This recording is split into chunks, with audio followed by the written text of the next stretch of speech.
காய்கறில ஒரு பெஸ்ட்டு காய் வந்துட்டு சொல்லணுன்னா, அந்த வெள்ளை பூசணிக்காய் தான் நம்ம சொல்லுவேன்.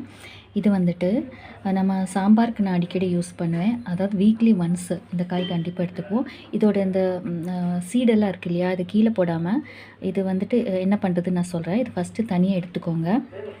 இந்த விதையெல்லாம் தனியாக எடுத்து வச்சுருக்கேன். இப்போ கொஞ்சம் தண்ணி ஊற்றிருக்கேன். இதோட ஃப்ளஷ் சதை வந்துட்டு இதில் விதையில ஒட்டி இருக்கும். அது போகிறக்காக கொஞ்சோண்டு தண்ணி ஊற்றி வச்சுருக்கேன். ஒரு நிமிஷம் வச்சா போதும். இப்போ நம்ம தனியாக வேற ஒரு சில்வர் பிளேட்டில் மாற்றிட்டு இது வெயிலில் காய வச்சிடலாம். இப்போ இந்த சதையெல்லாம் ஓரளவுக்கு போயிடுச்சு. நான் வேற ஒரு சில்வர் பிளேட்டுக்கு மாற்றிருக்கேன். இப்போ இது மேலே வெயிலில் வச்சிடலாம். இப்போ வெயிலில் வச்சுருக்கோம். கொஞ்சம் நல்லா காயட்டும். பூசணி விதை வச்சோம் இல்லையா? இது இன்னும் கொஞ்சம் காயணும். இது இன்னொரு நாள் வச்சுருக்கலாம். எப்படி ஒரு 2-3 நாள் ஆகுது நல்லா காயறக்கு. பூசணி விதை நல்லா காஞ்சிருச்சு, காய வச்சுருந்தோம் இல்லையா?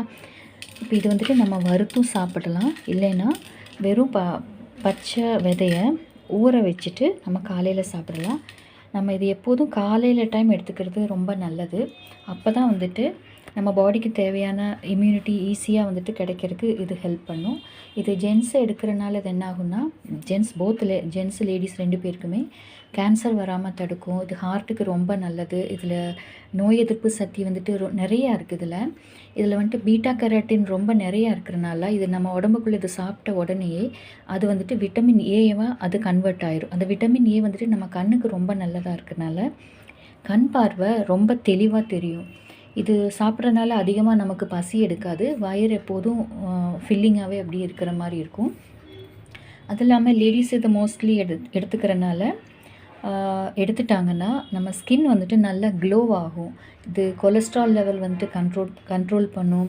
அது இல்லாமல் எலும்புகளுக்கு வந்துட்டு இது நல்லா ஸ்ட்ராங்கானதாக எலும்பெல்லாம் ரொம்ப ஸ்ட்ராங் ஆகும். அது இல்லாமல் நம்ம லேடிஸ்க்கு யூடிஐன்னு சொல்லுவோம் இல்லையா? யூரினரி ட்ராக் இன்ஃபெக்ஷன் அது வராமல் தடுக்கும்.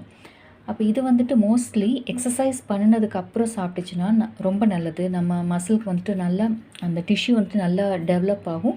எதனாலனா இதில் ப்ரோட்டீன் கண்டென்ட் ரொம்ப நிறையா இருக்குது. இந்த வெள்ளை பூசணி மட்டும் இல்லாமல் இந்த அரசாணிக்காய்ன்னு சொல்லுவோம் இல்லையா? இந்த பூசணி இதோட விதையும் அதே மாதிரி எடுத்து பண்ணுங்கள்.